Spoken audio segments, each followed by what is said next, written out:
10 Scriptures to help you fear nothing. Devotional reflections to anchor your heart in courage and peace. Number 1. Isaiah 41 verse 10. So do not fear, for I am with you. Do not be dismayed, for I am your God. I will strengthen you and help you.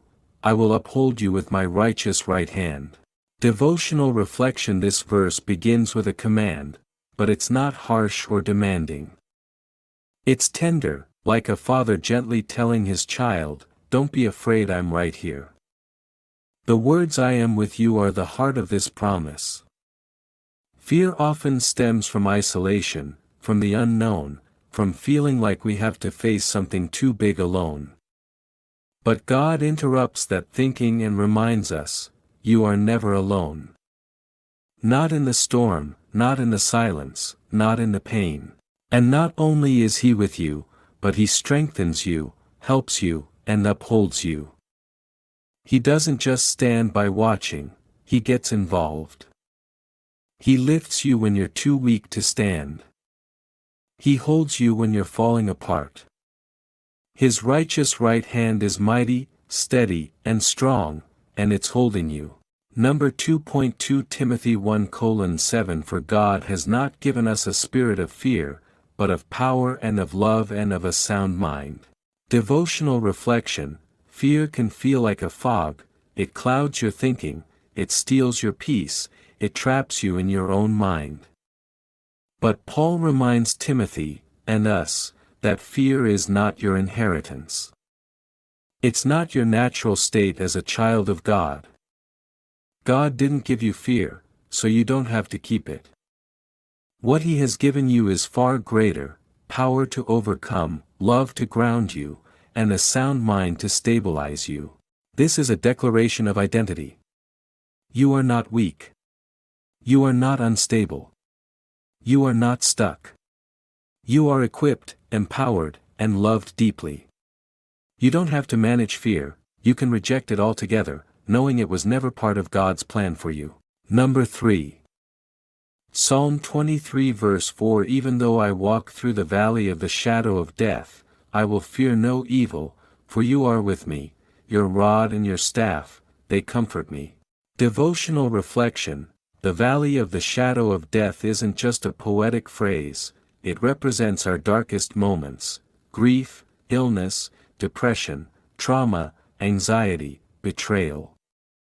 But notice that David doesn't say if he walks through it. He says when valleys are part of life. But so is God's presence. I will fear no evil. Why?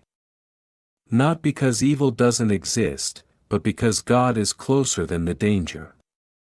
His rod, used to protect, and His staff, used to guide, are symbols of care. When you feel lost, when death or darkness loom, His presence is more than enough. He doesn't just send comfort, He is the comfort. Number 4. Joshua 1 verse 9 Have I not commanded you? Be strong and courageous. Do not be afraid, do not be discouraged, for the Lord your God will be with you wherever you go. Devotional reflection. Imagine Joshua standing on the edge of destiny, ready to lead a people, step into the unknown, and face giants. It would make sense for him to be afraid. But God doesn't just suggest courage, He commands it. And that command comes with a promise: God will be with you wherever you go. Courage isn't the absence of fear, it's the decision to move forward anyway, because you trust who walks with you. If God calls you somewhere, He doesn't wait on the other side. He walks the road with you. Whether it's a new season, a difficult conversation, or an uncertain future, He is right there. Your strength comes from His presence. Number 5.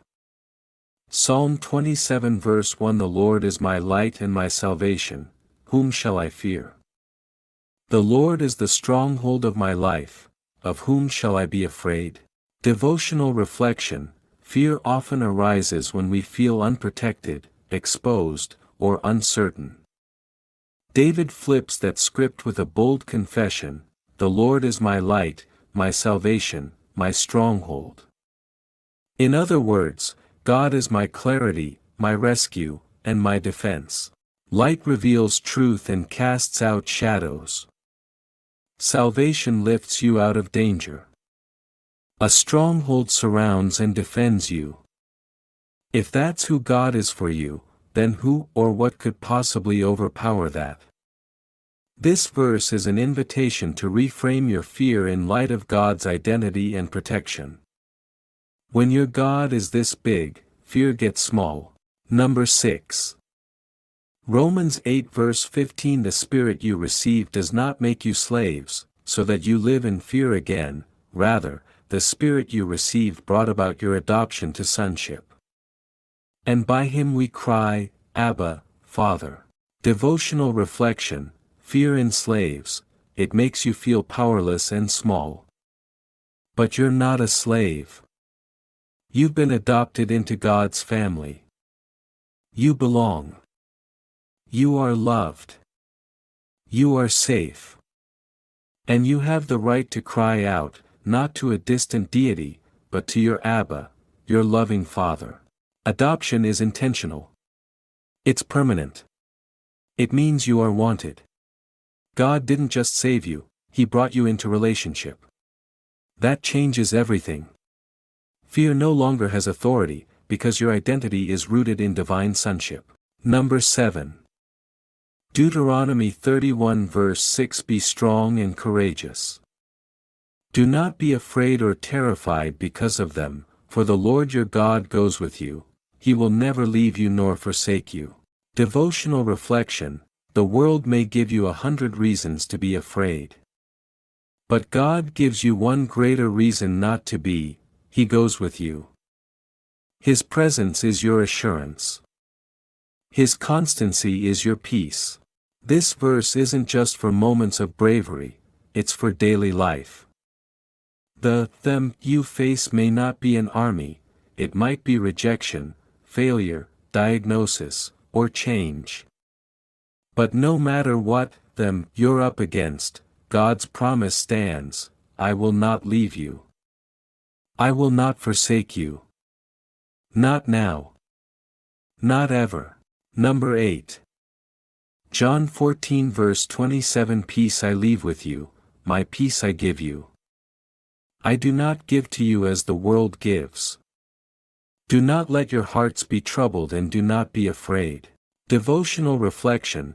Jesus is about to go to the cross, yet his concern is for the peace of his disciples. He doesn't just wish them well, he gives them peace. And not just any peace, his own peace. The peace that calmed storms. The peace that stood before Pilate. The peace that knew resurrection was coming. This kind of peace is different from what the world offers. It's not based on circumstances, approval, or comfort. It's rooted in Him. And He says, don't let your hearts be troubled. That means we have a choice, to lean into His peace or into our fear. Choose peace. It's already yours. Number 9.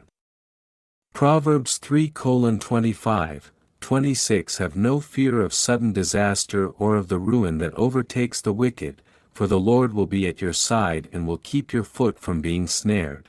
Devotional reflection. Anxiety often comes from fearing the unexpected. What if something bad happens? What if I'm caught off guard? This verse reminds you that God is never caught off guard. He walks beside you, and He guards your steps. You don't have to fear bad news or sudden shifts. God's presence brings calm in the chaos. While the world spirals in fear of the unknown, you can rest in the known fact that your life is held in steady, sovereign hands. Number 10. Psalm 34 verse 4. I sought the Lord, and He answered me. He delivered me from all my fears. Devotional reflection. Fear tries to convince you that you're alone, that God doesn't hear, that He won't answer. But David writes with full confidence, I sought the Lord. He answered. He delivered me. Not from just one fear, from all of them. This is an invitation to come to God honestly. To bring your fears to the surface and hand them over. He doesn't shame you for them, He delivers you from them. The key is seeking. It's not about being fearless, it's about bringing your fear to the one who can deal with it. Thank you so much for watching. If you enjoyed this video, don't forget to give it a thumbs up. It really helps support the channel and lets me know you like the content. I'd also love to hear from you in the comments, so share your thoughts, questions, or suggestions for future topics below. And if you haven't already, make sure to hit that subscribe button and turn on the notification bell so you never miss an update. Your support means the world to me, and I can't wait to see you in the next video.